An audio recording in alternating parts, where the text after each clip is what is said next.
अरे तो सेवा में ले आई जब ई का हो तनी बेस के साउंड बढ़ा दे नाल के बेस जोन बा देखबो हां ठीक अभी जोन हमारा टीम से लागल है हमारा म्यूजिशियन द्वारा ई का रहल अरे तो सेवा में ले आई जब ई का हो एकर नाम एकर नाम मुर्गी मुर्गी मुर्गी आ गीत संगीत और मुर्गी के कॉम्बिनेशन आज से नहीं चलल ना कई बरिस पहले ले चलल आवत खास करके भोजपुरी संगीत से मुर्गी हरकत कट की कुल न पता कर दियो न संग विषम न पता कर दियो तो संगीत अधूरा लगे तो मुर्गी हरकत बहुत जरूरी होला भले आज के मुर्गी के आज के युवा कलाकार लोग कोई कोई नाम दे देले बा केहू डिश ब्रेक कहेला केहू पावर ब्रेक कहेला केहू झटका कहेला केहू झटका कहता लेकिन देखिए हटे मुर्गी सियारा हुए हम पोछ रंगवा के घूमत एक मुर्गी के आज से 20-25 वर्ष पहले गायत्री बाबा मानस हंस के उपाधि लेके स्वर्ग सिधार गइल लेकिन गायत्री बाबा वो बेरा मुर्गी देखावत रहले जवना बेरा प्रयास लोग बैठ के गावे चाहे जे खार होके भी गावे कुर्सी पर हारमोनिया लेके वो बेरा हारमोनिया कुर्सी पर छोड़ के गायत्री बाबा बहरी निकल के आ लगले हल्का सा कुर्ता के कोर हिलावे बुझाए कि मैं समय न हिला लेकिन कट क्वालिटी अंतर आज के नाच से जमीन आसमान का अंतर है गायत्री बाबा के भाव कैसे 3 गो ठोकर लगी धा धा धा बस खाली कुर्ता हिली कमर ना है गौर करब तब पता चल कैसे अरे किस सेवा में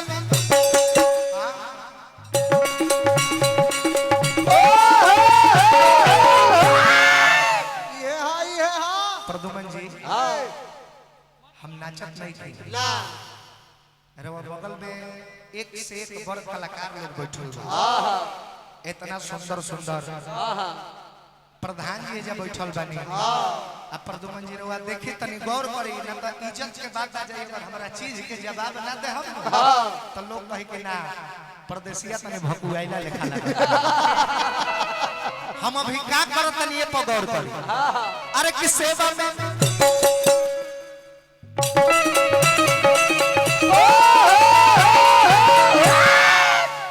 ले है जातर बना ले इका रहल ये हम नचनी हां नानू बस खाली कुर्ता ही ये प्रदुमन जी उठी है वाह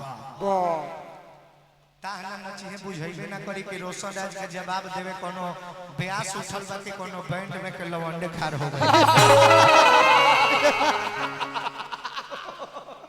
अच्छा परवीन सिंह जी विजय ग्रुप की ओर से हमरा के 500 रुपया पुरस्कार ऑनलाइन से देवे अब प्रदुमनो जी के 500 रुपया पुरस्कार मिला ओने मंदी देखई है संघर्ष के प्रभाव है प्रदुमन जी बैठले तो कमाता रखे ना हां इस समझ के प्रभाव हो इस संघर्ष के प्रभाव है आखिर महिषासुर के पूजा होता कि नहीं होता लोग जाता दुर्गा मैया के पूजा करे खातिर लेकिन संगत में बात महिषासुरवा पर अगरबत्ती देखावल जाता प्रसादी चढ़ावल जाता ते रोशन राज के देन है कि तू बैठलो कमाता रह अरे महाराज जी तो अभी बैठ के कमाता रह क्वालिटी इंफॉर्मेशन है कि सूत के कमा ले बैठ के खा ए महाराज पट पुलिस सोशल मीडिया पर मतलब वीडियो अपलोड करेले सुतिए के मोबाइल से अपलोड कर दी है सुतले आ उठ के बैठी है तले देखत रहे कि आ गई 50,000 ए सर पहले सर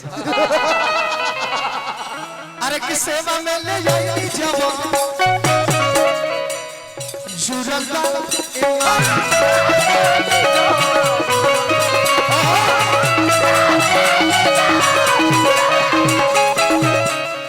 सेवा में ले ओइनी जवन जुरल भाई माई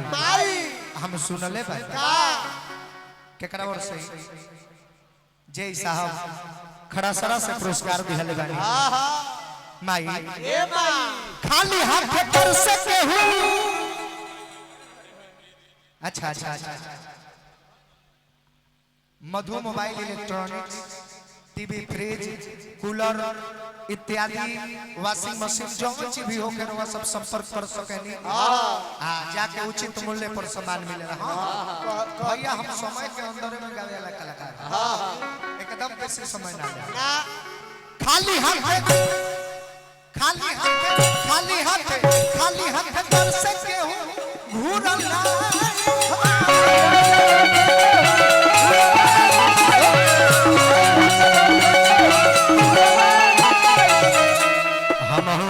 आसाना पूरा भरोसा बा के लड़का के लाज बचेबू हे माई।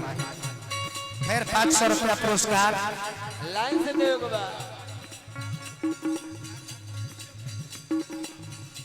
ठाकुर वकील सिंह जी और मनीष जी खड़ासरा से हमके 500 रुपया पुरस्कार दिहनी आशीर्वाद स्वरूप। पद प्रतिष्ठा में 4 चांद लागत रहे। भगवान बना के राखस। महादेव जी के कृपा हमेशा बनल रहे।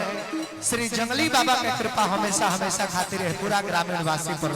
निरंतर बरसत माई।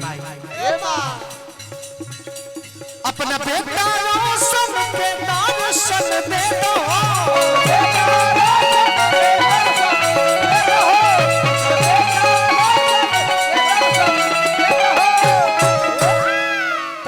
अपने आचा रात के छैया में सरम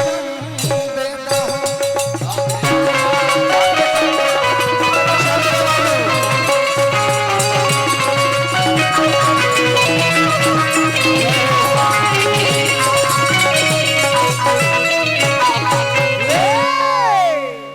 अच्छा देखिए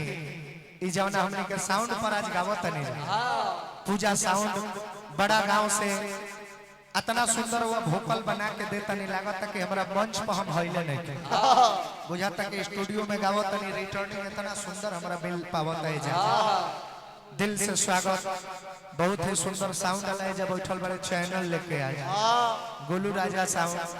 जे कि आप सबके देखी बलिया में हम आवे नहीं तो एक से एक बड़ बड़ इतना सुंदर सुंदर साउंड मिलेला नु मन मिजाज खुश हो जाला। हां जी लागेला कि महीना में 30 गो दिन बाद 60 दिन गौ नहीं हम गा दे हम तो शरीर पर कोनो इफेक्ट गलत ना पड़े ना। बाकी कहीं कहीं भैया ऐसा साउंड मिल जाला न कि बुझाला के महीना में 30 गो दिन बानो